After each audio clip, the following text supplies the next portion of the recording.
O sige, o ngayon naman, sample naman, boses naman ng lamok. Yan. May ginawa akong lamok sa isang radio ad. Talaga. O, Yung ayan, kaya niya palang boses ng sige, lamok. lamok. O, tatry natin ang boses na... Ayan.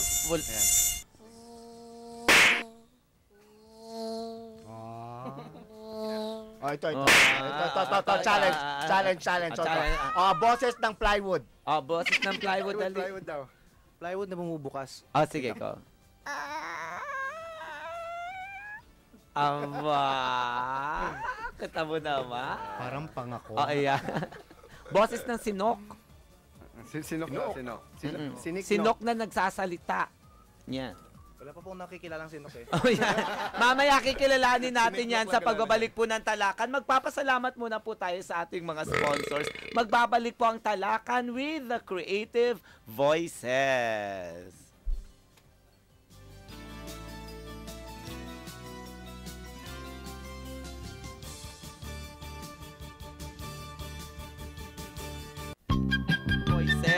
Masaya daw pong nakikinig sa atin ang Lagasca family sa panguna po ni Manuel at Nolong Lagasca.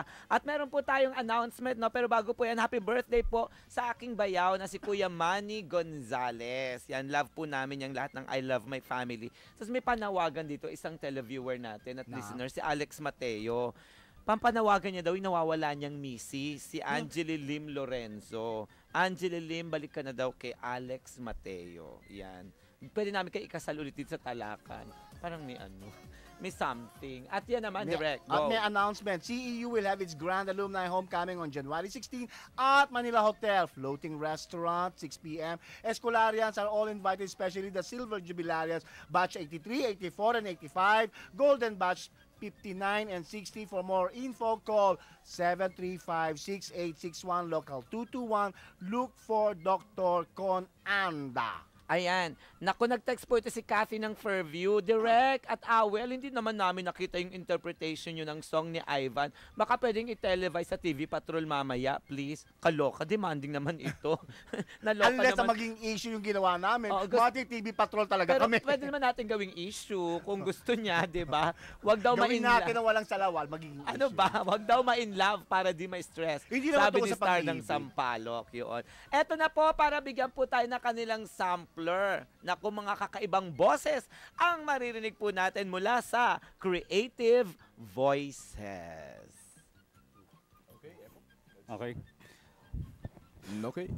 Mula sa ABCDFG Studios, narito ang Pedicab Patrol Tampok si Epok Sapok. At narito na po ang headlines ng ating mga balita. Eroplano bumagsak, walang nakaligtas ayon sa survivor.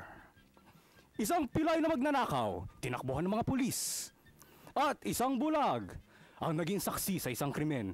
Pero bago ang lahat, tawagin natin ang ating Pedicab Unit number 3, si Pikachu, kung saan nakasaksi sila ng isang aksidente sa may bandang tulay, kung saan nalaman natin na si SpongeBob po ay nalunod sa kanal.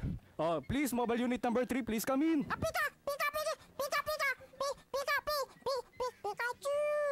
Okay, Pedicab Unit number 3, tama ba ang narinig ko na etong si SpongeBob ay sinubukang i-overtake ang sasakyan ni Kiko Maching? Ganon. Di, ano naging kalagayan ngayon ni SpongeBob? Mukhang malala talaga ito, aksidente ito. Di, subukan natin intervene ngayon si SpongeBob. SpongeBob, nandiyan ka ba, SpongeBob? Nandito, kaya, basa-basa ako. Maaari mo ba ipaliwanag sa amin kung ano nangyari sa'yo kanina? Kanina kasi, mahirap kasi mahirap kasi magpatuyo eh. Bago ligo ako, tapos kailangan ko pumasok. Ganun ba? Teka lang, mukhang eto na yung ambulansya at dadali na yata si SpongeBob sa emergency room. Huwag niyo ako bibigayin! Okay mga kaibigan, narito po ang ating saksi sa krimen na nangyari, si Kiko Maching. Kiko Maching, ano ba ang nangyari kanina nung na-aksidente itong si SpongeBob? Kasi naman itong si SpongeBob, pangalat-kalat sa daan nag-overtake lang ako. Kumain ako ng saging at tinapos ko sa bus. Teka, ako si Kiko Maching. Kiko nga rin! Impersonator ka! Impostor! Teka lang Noel! mga kaibigan, mukhang nagkakalituhan tayo. Meron pong dalawang Kiko Maching dito sa aksidenteng ito. Pero iisa lang po talaga ang tanong ng ating mga kababayan ngayon. Ano po ba ang saging na kinakain ninyo kanina, Kiko Maching? Kanina kumakain ako ng kulay brown. Kulay brown na saging. Ano bang klaseng saging ang kulay brown? Yung kulot. Kulot. Okay, dito na po nagtatapos sa ating programa. Magbabalik po tayo maya-maya. Siguro po hindi na po tayo magbabalik kahit kailan. Maraming po salamat mga kaibigan sa pakikinig ninyo sa Pedicab Patrol. Ayan ang creative Actually, wala pong voices. script yan. Nagpapausap po kami ng mga improvisation.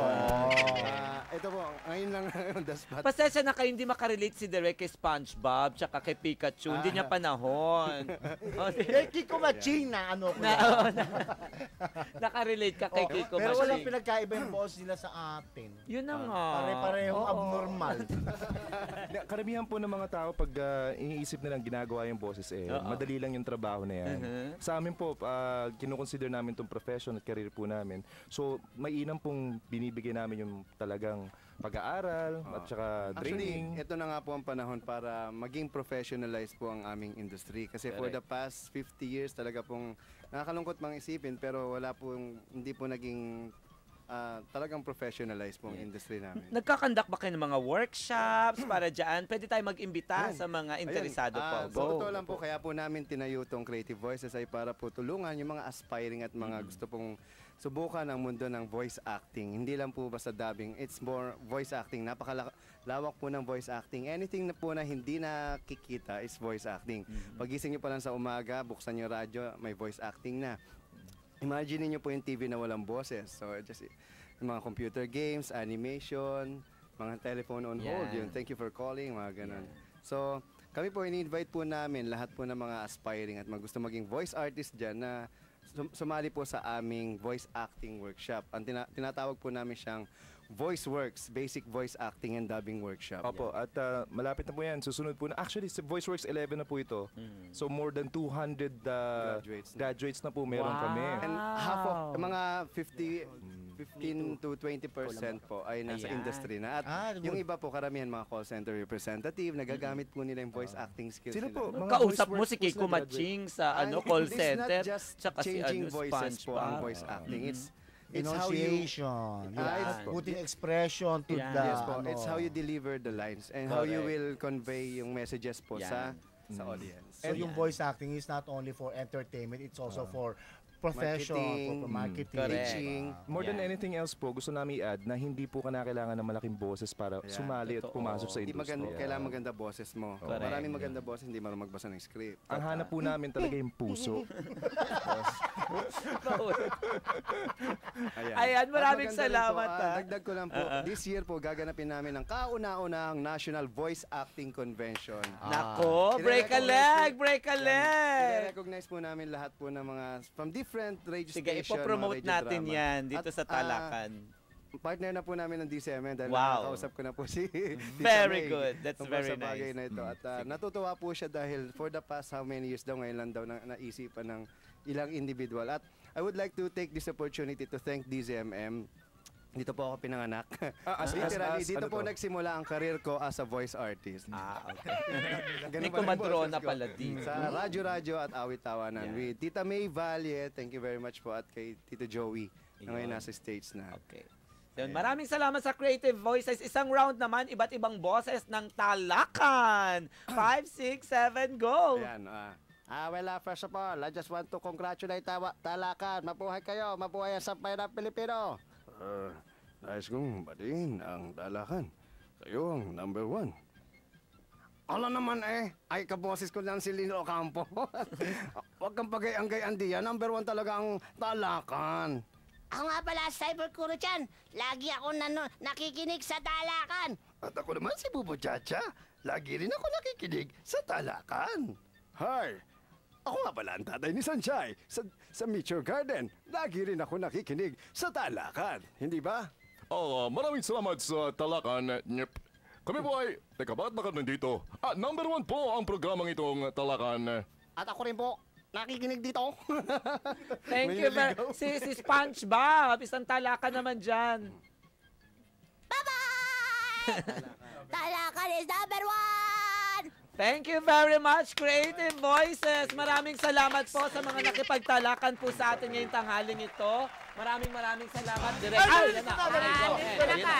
Maraming salamat po sa lahat po na nanonood at nakinig po sa amin. At maraming salamat dito sa pakita ng concern sa aking pagiging stressed out. At tulad po ng sinasabi ko sa ating lahat, panatili po nating napakasaya ng ating buhay dahil ang mga nakasimangot po ay pangit. Ito po si Manny Castañeda. Ayan, maraming salamat po. Susunod na po ang action ngayon, Global Patrol ni Miss Kay Dacer at ni Father Tito Kaluwag. Amen.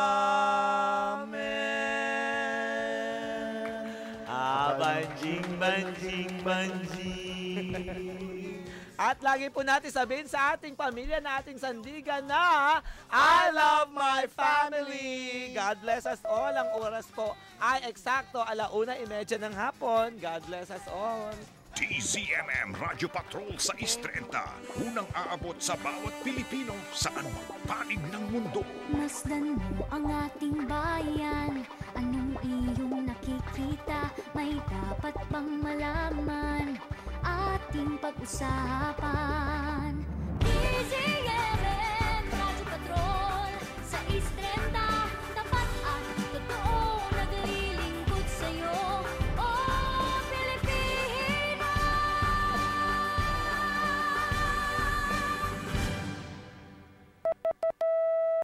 At ang oras, 31 minuto makalipas pong ika-1 ng hapon.